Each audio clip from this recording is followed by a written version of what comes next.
better be prepared for this fight. I am prepared. Hello everybody and welcome back. My name is Winback, and on today's episode we'll be playing a character that has been, I feel like, requested a few times, or people have been interested in him at least. His name's Genji. He is quite literally the highest skill cap character in the entire game. In order to play him well, you have to be so ungodly good with him that Let the battle begin. everyone else just loses their fucking minds. But this is a YouTube video, so feel free to like, comment, and subscribe your heart out. And I will continue on making a fool of myself playing this character because I am not good enough in any way. Basically, you have to be, like, competitive levels of good to play this character. Good, I think. Unless you're playing him into players who are drastically beneath you. But he is very, very difficult to get value from. He is a player killer, does not have good wave clear, does not have what I would consider, I don't know what I would even call it, consistent damage. Basically, you're just going to use him to do a lot of Nova-like things. You want to put pressure on targets that make bad decisions, and you want to get them either killed, or you want to get them out of the position that is good for them by doing a whole bunch of damage to them. But Genji is extremely skill shot intensive, so be aware what you're getting into when you pick this character. Now the build, if you're just looking for that, is going to be Agile Dismount at 1, 4 will end up being Strike at the Heart, 7 is going to be Augmented Guard or Perfect Defense, depending on what you are playing against. I believe we're going to take Augmented Guard this time around. 10 is going to be Dragon Blade, I assume, even though X-Strike I think is better. 13 will be our Shingen, 16 is going to be the final cut, and then 20 will be the Dragon Becomes Me, which is our ult upgrade. So, the reason that I say Genji is so skill shot heavy is because he, number one, all of his abilities do damage in some way or another, but they do damage in various difficult ways. I guess your Q is as good a place as any to start. So your shurikens, you're going to throw 3 of them out. Each of them is doing less than an auto attack's worth of... No, I take that back. They're actually doing more than one single slice of your auto attack. So your autos go in 3 shurikens. Genji throws all 3 of them out and then can immediately start moving the second that he throws them, which is one of the more We've redesigned our tree glove protectors for combat in the Nexus. nuanced ways of playing Genji, or nuanced things required of a Genji player. You basically click on someone, you start moving immediately. Genji will continue throwing his shurikens, but is mobile while doing that. Which makes, you have to continue to reposition. Oh, please no. Okay, well, she's gone. I didn't have any fucking shurikens, and I didn't spend my positioning wisely. So, but anyway, when you auto attack with Genji, you just click, you move, you can do it immediately, and he doesn't cancel the auto attack. He continues throwing his shurikens. His range is pathetically short for a ranged character, but that's because it has to be, because it used to be so obnoxiously long that even bad Genji players could do lots of auto attack damage with him. So so back to your Q. Your Q is going to go throw 3 shurikens in a cone. And depending on how many of those hit the character that you're throwing them at, boom, Lunara gets the kill. I swear to God, my shurikens were just deep embedded into that demon, but here we are. So, shurikens are difficult to hit because the hitboxes are super thin and they go in very weird directions. So if people are far away from you, you're never going to hit them with all 3 shurikens. But if people are close up, you're going to hit them with 3 shurikens no matter what. Especially big hitboxes like Asmo and Hammer, they're going to make hitting those shurikens up close and personal hurt a lot. So they're doing about, let's see, doing about 50%-ish, maybe not, maybe 30% more than our auto attacks. So if we manage to hit all 3 of them on a person, we're going to do about 30% more than an auto attack would. and we get 3 charges. So if you manage to just like shotgun shurikens into the face of the person, it's gonna hurt. It's gonna be real painful. Another reason that you'll see Genji on BOE, Battlefield of Eternity, he's got some pretty decent immortal race with Shingen and very good single target damage with that ability. It's not the best in the world by any means, but it's certainly better than some other characters I can think of. So your W is yet again, it's a damaging ability, but it does stop Genji from taking all the damage. So basically you're going to hit this button, you're going to protect yourself for a set amount of time, and then while you're being attacked over that 1.25 seconds, you are going to fire off tiny projectiles at targets that are close enough to the range to get hit. It does prioritize heroes, and it's the number of ticks that you get hit with that determines the number of projectiles he throws out. So if you're getting hit with like a Li Ming laser, or you're getting hit with even an Asmo laser, or say all 7 minions turn around and target you at once, that's a lot of instances of damage Genji is suddenly taking and throwing back at other people. It is crazy how much damage this ability can do, even though it is rather difficult to get that consistently to happen. So, good news is that it's mostly for protecting. You don't want to use it for damage all the time, but if the enemy is hanging out in his or her minion wave, you just slap that button and you do a whole bunch of damage to them, and then you can start auto attacking them and chase them down for the Swift Strike kill, which is our E and everybody's favorite part of playing Genji. Swift Strike is going to dash forward, deal the most damage of any of Genji's basic abilities, and if you manage to kill a person within a small window of hitting them with your Swift Strike, you are going to instantly reset the cooldown and get another Swift Strike. So lots of damage possible with those resets, but typically you're going to have to hit people with the Swift Strike from a very low health. Oh my god, I missed him. I can't believe the tip of that ability missed him. That is... I'm just a little bit disappointed it didn't pass me. It's okay. Gotta rein that in. It's gonna be fine. We're gonna be fine. Okay. That's cool. I promise you we will pop off. I don't play Genji for, you know, clearing lanes and taking objectives and doing camps and shit. I mean, that's just not what the character's for. He's here to be flashy. He's here to get kills. He's here to show people his balls. His cybernetic ninja balls. Ah, oh my god, perfect. This is exactly what I needed to bring the confidence back. Junkrat thinking that he can somehow win that, and I'm just gonna dodge all of his mines. He should have walked up and down to his keep. If he had gone to his keep wall, I would have chased him, probably killed myself, and that whole thing would have gone way different. But just a hunch that he was there, honestly, and excuse me, sir. What is that ult?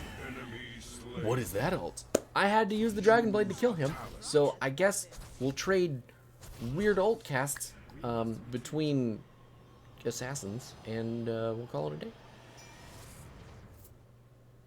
Anyway, if you are at all interested in, Genji's ultimates, you're probably going to take Dragon Blade. I mean, it's the flashy one. It's the one that does the damage, the resets. It gets you everything that you need to have with the character. But to be perfectly honest with you, I like X-Strike a million times better because it does a shitload more damage in a very singular space. And that's what I want. That's what I love. This, yeah,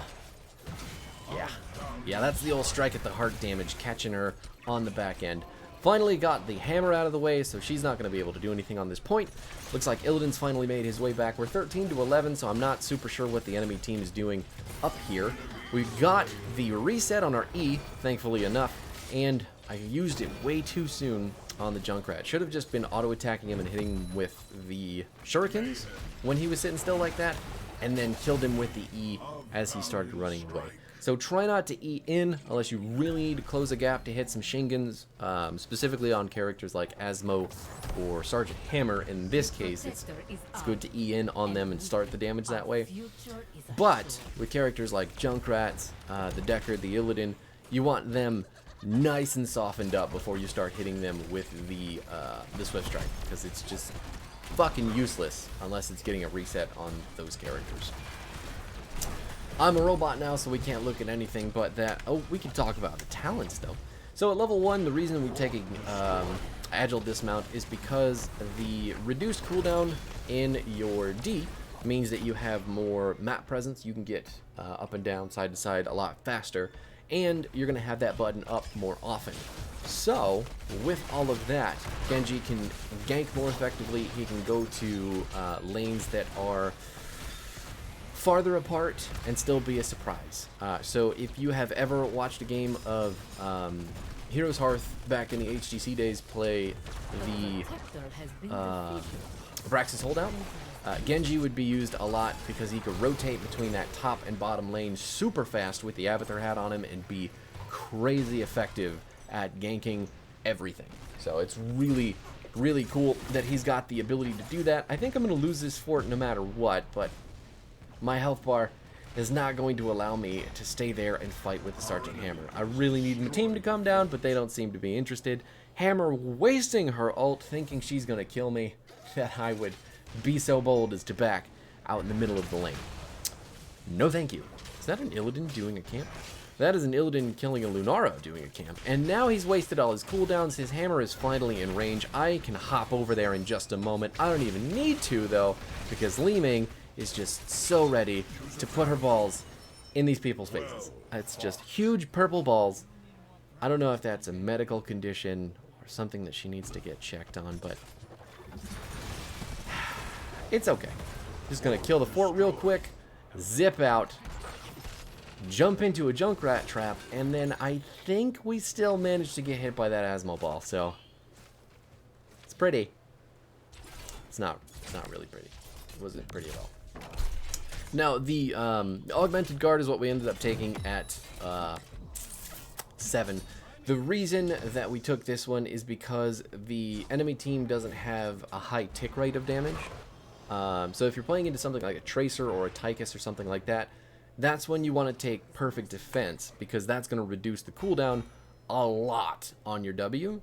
But since we're just taking lots and lots of burst ability damage or slow auto attack damage, we want to get the shield that gets huge when we're protecting all that damage instead, because that's going to be much more useful. She's just standing there, like, has completely given up on life. I have no idea what's so hard about hitting your D button and then walking away, but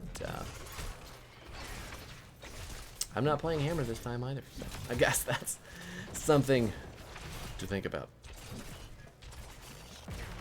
Okay, I've thought about it. We're done. Now we're sleeping. Deckard telling us a story. We're zoomed in on our own. Oh my god, just taking a huge demon ball to my face.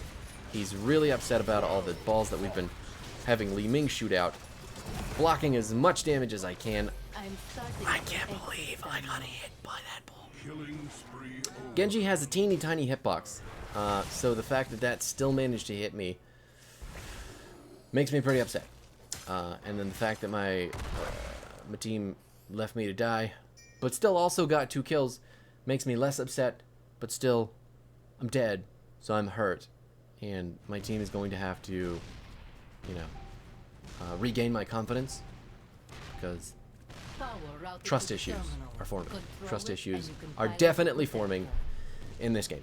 So the 13 talent Shingen hitting an enemy with all 3 shurikens is going to deal 233 bonus damage. That is fucking crazy, because I believe that is more damage than the ability does itself. So, oh no, 132 damage to the first enemy hit. So if we hit all 3 of those, that is 390-ish. That's right around 400 damage on its own if you're just hitting with the shurikens themselves. And then if you hit all 3 of them and get the Shingen, that is 633-ish damage. That's crazy. Like, look at how much fucking damage we just did to Hammer there with just shurikens, while Illidan completely ignored his teammate and decided it was worth it to get the building. They're definitely going to get the building, but at the same time, they're both dead, and we get the objective, and we're ahead on buildings. So we can let that go. Also going to hit 21st. The enemy team can, I mean, kick rocks, honestly. So the 16 talent final cut, it's really, A full demonstration. I mean, it's the most boring option at the tier, but it makes your Swift Strike do more damage in the window that you need to get the resets. So sometimes you can use your E on a target that may well live, and then the second strike of damage coming down off of your E will get you the reset in the window. It's also very good for wave clear when things are in line, which is really important at this level of the game. You just have to keep the waves pushed, and then zapping that bitch with one dash followed by another dash is going to be plenty useful for, I mean, just clearing waves. Not that you want to be doing that with Genji anyway, but, you know, here we are. Now, 20, the Dragon Becomes Me. Each time a Dragon Blade hits an enemy hero, the duration is increased by 0.5 seconds. If a hero is killed within 1.5 seconds of being hit by Dragon Blade, Swift Strike's cooldown is reset, which is fucking incredible because the amount of mobility that you get with this 20 upgrade and your E combined together is disgusting. It's the whole reason that you see those huge Genji plays in high-level games. So you'll see them whip out the Dragon Blade at level 20, slap a whole bunch of people to death, zip around to all the other people who are still alive, and kill them just as dead. Genji is an uncatchable nightmare at level 20 with this talent. In the hands of a good player. I will inevitably kill myself dashing in like I've done already on this zippy motherfucker, but I mean, it's not the worst thing in the world, right? I get my ult, I do the damage. Hammer is all up out in the middle of nothing, getting shingened to oblivion with that root from my KTZ. Thank you for the assistance, my friend. And now we can chase down the rest of these fuckers into their base. Still 3 keeps up, so we do kind of have to push the waves, it looks like. And shingen some catapults. So, not the greatest thing in the world, not my favorite job, but oh well. Could probably go in the game now, honestly, if any of our waves were actually pushed. Turns out, minions win the games, actually. That's okay. We're in a pretty dominant lead. Still a 3-level lead. The enemy team has a ways to go before they hit 20. They still have to go through the entire level 19, so good luck. And that lets me talk a little bit about Strike at the Heart, because I missed this talent. But this is another ability that you're going to put on your E to make it deal more damage to guarantee you the reset. Help team, help, I'm being chased by a demon hunter and he's turned away. He's now chasing my sorceress. Excuse me? No, that's a wizard. Sorry, Li Ming is in fact a wizard. Sorceress was D2. God. Yeah, I don't know why Illidan has such huge balls, but a lot of testicle talk today, I'm noticing. Yeah, maybe I need to find a new joke. Anyway, Rhaegar getting blasted in by the Junkrat, who got hit by a Thornwood Vine? I just noticed. How often do you see a Lunara without Leaping Strike? It's pretty insane. But also may be very good, because Leaping Strike just makes me want to make bad decisions, so... Anyway, Strike the Heart is just going to let you put more damage into your E. Enemies hit by the tip of your Swift Strike are going to take additional damage in a burst over after small window. I think it's 1 second. So 1 second later, that ability or that talent is going to let your E do another huge amount of damage. Couple that with the fact that you're hitting your final strike on top of that. You get a fuck ton of damage for hitting someone with the very tip of your Swift Strike, and they will likely be dead if their health bar is within about 30% and they manage to, you know, get slapped up by all that stuff. So aiming is incredibly important.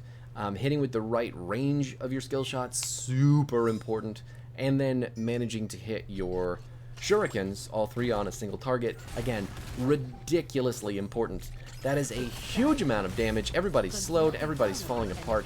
I'm getting blasted away from the Junkrat, but that Deckard Cain is nice and rooted for me. We're going to whip out the Dragon Blade, catch him on the backside, dash forward and chase down the Deckard Cain a little bit. Doesn't look like there's anything left for us to do, honestly, because everyone is hiding under their buildings, and I just lost all of my highlight moments from that engage. That is upsetting. Oh well.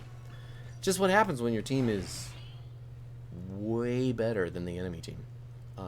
My guys are super good at killing people without me. So I'm just here to pick up a bunch of kills. Let's see what we're at. 34-3.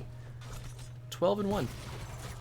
And I have the most XP soaked, so I'm feeling pretty good about this game regardless. I did a lot of stuff, and it's not over yet either, so we'll see if something happens. Or we won't. Maybe it's just over and the enemy team hides in their base for the rest of the game, which they are prone to do because it's quick match, and everybody rages in quick match really easily, myself included. Let's see. Now, they have all of their keeps still. Our keeps still very healthy. Theirs not so much. They've lost a couple walls.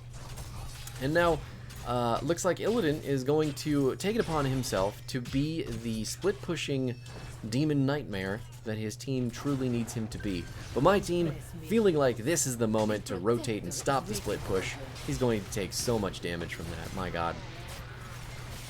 Trying to get another ult off.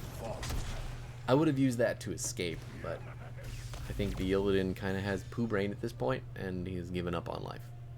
Trying to split push with that 20 upgrade doesn't really work. You need to hunt. And to be perfectly honest, hunt on that Illidan in this game would have been an absolute fucking nightmare for my KT, my Li Ming, and me. If I get stunned in the middle of a protection, my day is ruined. So, talking an awful lot about Illidan in the Genji video. I don't know, man. It's just, like, just feels so done. I got hit by that fucking globe. I'm just a magnet for him. I guess my Genji has a specific polarity for the Asmo globes. I mean, there's really nothing I can do to stop it. It's just the fate of the will of the universe at this point. Junkrat saw me jumping towards him, and he's like, I'm done. I'm out. Got the final Dragon Blade slash on the core. Makes it all worth it in the end. Obviously, we want to use our ult on buildings when there's no enemies to hit. I don't know,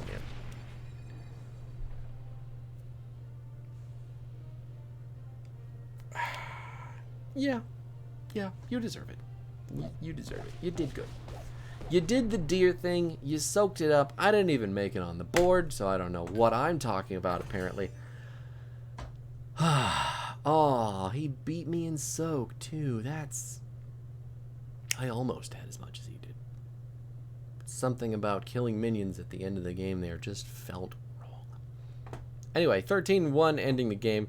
Definitely top end of the damage charts in the game. The build, in case you need it, is going to be Agile Dismount. We're going to do Strike at the Heart at 4. 7 is Augmented Guard. 10 is going to be Dragon Blade. 13 is Shingen. Final Cut is our 16, and then the Dragon Becomes Me at level 20. The dragon does indeed become you, and you breathe serpentine death all over. I don't know, man. There's an analogy there somewhere, but it's gone. My apologies. I'll be back.